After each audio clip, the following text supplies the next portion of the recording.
Hi పిల్లలు, ఈరోజు మనం చెప్పుకోబోయే కథ పేరు లోకం తీరు. అనగనగా సీతాపురం అనే గ్రామం. అందులో రంగయ్య నివసించేవాడు. ఆయన దగ్గర ఓ గాడిద ఉండేది. ఒకరోజు రంగయ్య పొరుగురి వారపు సంతకు తన కుమారుడు శేఖర్ను తీసుకుని బయలుదేరాడు.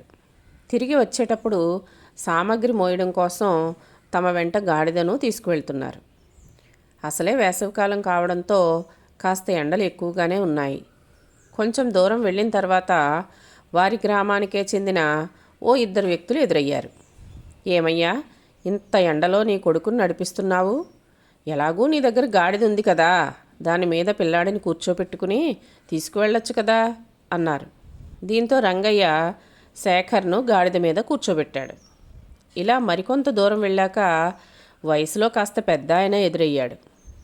నువ్వు కుర్రోడు అయి ఉండి ఎంచక్కా గాడిద మీద కూర్చున్నావు. మీ నాన్నగారినేమో ఈ ఎండలో నడిపిస్తున్నావు. నీకు కాస్త కూడా తెలివి లేదా అన్నాడు ఆయన.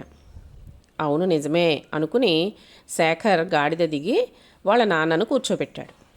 అలా కొంత దూరం వెళ్ళాక మరో ఇద్దరు ఎదురై, చూడు ఆ వ్యక్తి నిర్వాకం, వయసులో పెద్దవాడై ఉండి గాడిద మీద ఊరేగుతున్నాడు, పిల్లాడిని మాత్రం నడిపిస్తున్నాడు. అయినా గాడిద ఉన్నప్పుడు ఇద్దరూ దాని మీద ప్రయాణం చేయొచ్చు కదా అన్నారు.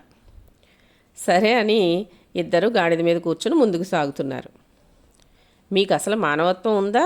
ఇద్దరూ కలిసి గాడిదని చంపేసేలా ఉన్నారే అని గట్టిగా అరిచారు ఎదురుగా వస్తున్న కొందరు పాదచారులు.